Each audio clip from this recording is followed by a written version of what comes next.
Sir and my dear friends, I hope all of you are fine today. I am Sivaranjini Pranjas and we are from Group 6. We will be presenting about our first assignment for this subject. In this presentation, we will be discussing about one philosophy topic and a framework based on a philosopher's beliefs. Accordingly, we have chosen to talk about the political philosophy along with its relation with the Rukun Negara as the framework based on ancient India's philosopher Gandhi. Firstly, let me talk about the framework that we have chosen, which is the Rukun Negara. It consists of 5 elements with deep meaning beneath it. It is normal for primary and secondary public schools in Malaysia to recite pledge weekly during a compulsory assembly. Pledge reading follows immediate after the singing of the Malaysian national anthem Negaraku. Of some interest, the Rukun Negara could usually be found behind the cover of every exercise book that is typically used by primary and secondary Malaysian public school students. This is primarily a move closer to recognized to have been formed to emulate the similar tactic introduced by the Singapore government immediately after its expulsion from the Malaysian Federation in 1965. The lines of Rukun Negara are as follows. Believe in God. Malaysians must believe in God and practice their religion accordingly. Secondly, loyalty to the king and country. Malaysians should be loyal to the king and the country and uphold the constitutional monarchy system. Thirdly, supremacy of the constitution. Malaysians must respect and uphold the constitution and the laws of the land. Fourthly, rule of law. Malaysians must obey the rule of law, exercise good behavior, and contribute to the betterment of society. Finally, courtesy and morality. Malaysians should practice mutual respect and tolerance for each other, regardless of race or religion. The Rukun Negara is the Malaysian Declaration National Philosophy instituted by Royal Proclamation on Merdeka Day 1917 in reaction to a serious race riot known as the 13 May incident which occurred in 1969. The incident proved all the time that Malaysians' racial balance and stability was fragile. Immediately thereafter, the Malaysian government sought ways to foster unity among the various races in Malaysia. One of the methods used to encourage unity is the Rukun Negara. The formulation of principles of the Rukun Negara was the effort of the National Constitutional Council, Majlis Perundangan Negara or MAPEN, headed by Tun Abdul Razak. The aim of Rukun Negara is to create harmony and unity among the various races in Malaysia. Thereafter, the new economic policy 1971 to 1990 was launched in 1971. The aim was to create unity among the various races in Malaysia through economic equality via the reduction of the economic gap among the Malays and Bumiputra with that of the Chinese and Indian communities in Malaysia. The primary aims of Rukun Negara are to foster a sense of national unity and integration among the diverse population of Malaysia by promoting a set of values and beliefs that are essential for a harmonious and peaceful coexistence, to instill a sense of loyalty and patriotism towards the country and its constitutional monarchy system, and to promote a sense of national pride and identity. Thirdly, to encourage respect for the constitution and the laws of the land, and to promote a culture of law-abiding behavior. And then to promote good behavior, ethical conduct and responsible citizenship among Malaysians with a focus on contribution to the betterment of the society. And then to encourage mutual respect, understanding and tolerance among Malaysians, regardless of race or religion, and to promote a spirit of cooperation and collaboration towards the good common. Overall, the aim of Rukun Negara are centered around promoting a strong and united Malaysia where all citizens are treated with respect and dignity, and where everyone works together towards building a better future for the country. Moving on, I would like to introduce the philosophy that we have chosen. But before that, let me introduce the idea of the philosopher that we have chosen to help the understanding of this topic. As you can see, we have chosen Mohandas Karamchand Gandhi as our philosopher. Gandhi, who was born on 2nd October 1869 and arrested on 30th January 1948, was an Indian lawyer, an anti-colonial nationalist and a political ethicist who employed non-violent resistance to lead the successful campaign for India's independence from British rule and later to inspire movements for civil rights and freedom across the world. Assuming leadership of the Indian National Congress in 1921, Gandhi led nationwide campaigns for easing poverty, expanding women's rights, building religious and ethnic amity, ending untouchability, and above all, achieving Swaraj or self-rule. Gandhi had few beliefs that had influenced us on the political philosophy theory. Gandhi, also known as the father of nation in India, was a prominent leader in the Indian independence movement against British colonial rules. His political philosophy was rooted in his principles of non-violence, truth, and also love. Gandhi believed in the concept of satyagraha, which translates to holding on to truth. Satyagraha was a non-violent method of resistance that involves standing up to injustice or oppression with a peaceful means such as civil disobedience, non-cooperation, and fasting. Secondly, Gandhi believed that the ultimate goal of politics was to create a just and equitable society where all individuals have access to basic needs such as food, shelter, and healthcare. He was a strong advocate for Swaraj or self-rule, which meant that the people of India should have control over their government. Finally, Gandhi was critical of modern civilization, which he believed had become too materialistic and driven by greed. He advocated for a return to traditional Indian values such as simplicity, self-sufficiency, and community living. In summary, Mahatma Gandhi's political philosophy was centered around non-violence, truth, and love, and he believed in the principle of satyagraha, Swaraj, and traditional Indian values. Furthermore, I would like to explain more on the philosophy topic that we have chosen. We have chosen to discuss about the political philosophy. What is political philosophy? Political philosophy or political theory is the philosophical study of government addressing questions about the nature, scope, and legitimacy of public agents and institutions and the relationship between them.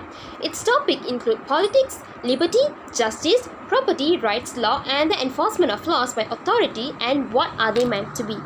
And if they are needed, what makes a government legitimate, what rights and freedom it should protect, what form it should take, what the law is, and what duties citizens owe to a legitimate government, if any, when it may to be legitimately overthrown if ever.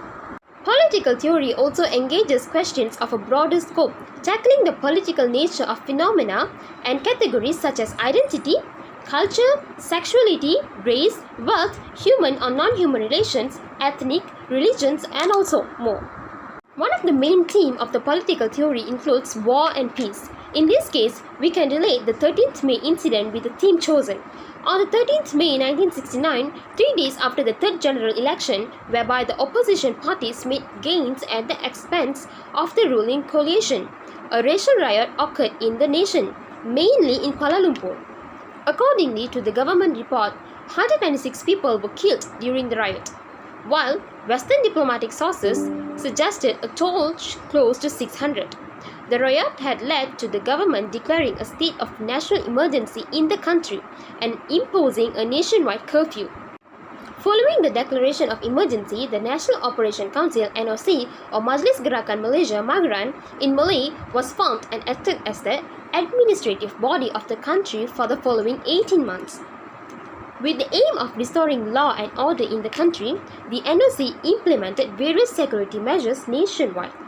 This includes the suspension of newspaper publications, arresting of several individuals, and suspension of certain parts of the constitution. From this incident, we can see that peace is the main element from the result of the provoked cause. In other words, it also matches with Gandhi's beliefs where he advocated for a return to traditional Indian values such as simplicity, self-sufficiency, and community living. Hi, my name is Shani. Today I want to talk about political philosophy of Mahatma Gandhi. The topic I choose is nonviolence is a being accepted world to create a peaceful and harmonious society.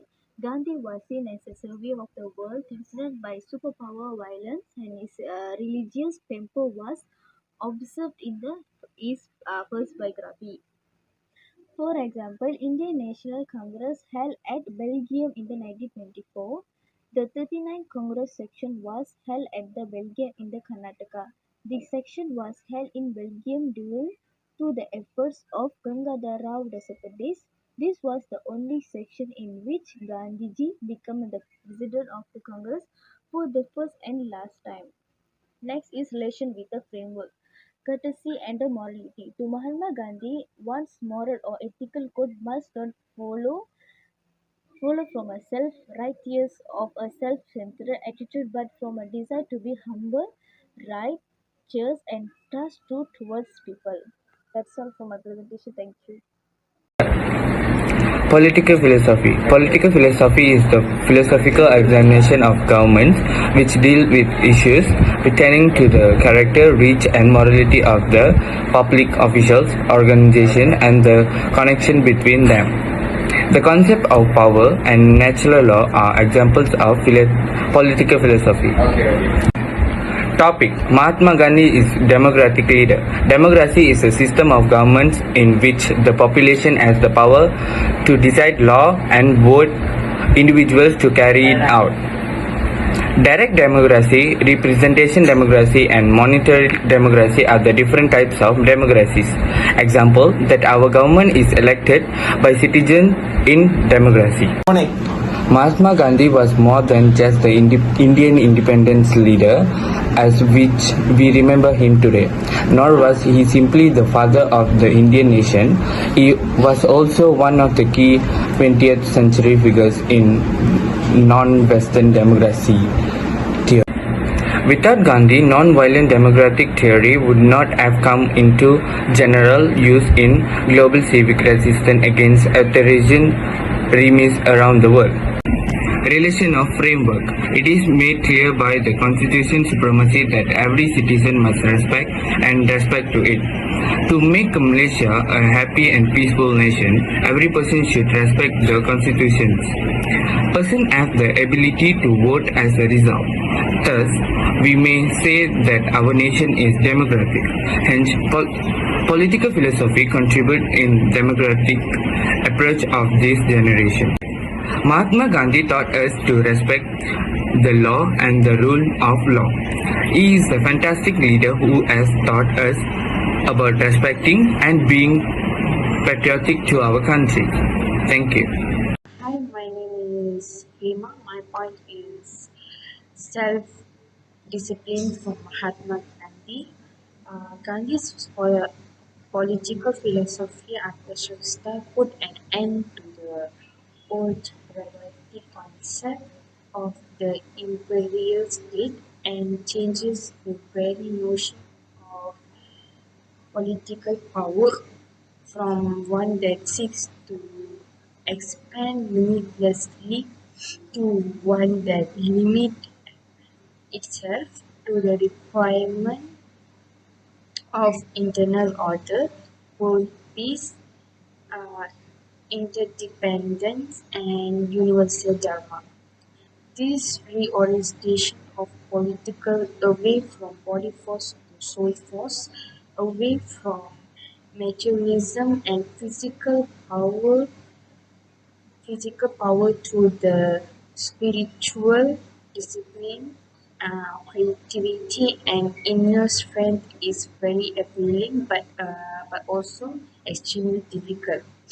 Gandhi challenges and reinterprets important assumptions about political and economic order, and each challenger represents a risk, a politics of purpose that is about human being and non-power, a cohesive state that nonetheless retains itself.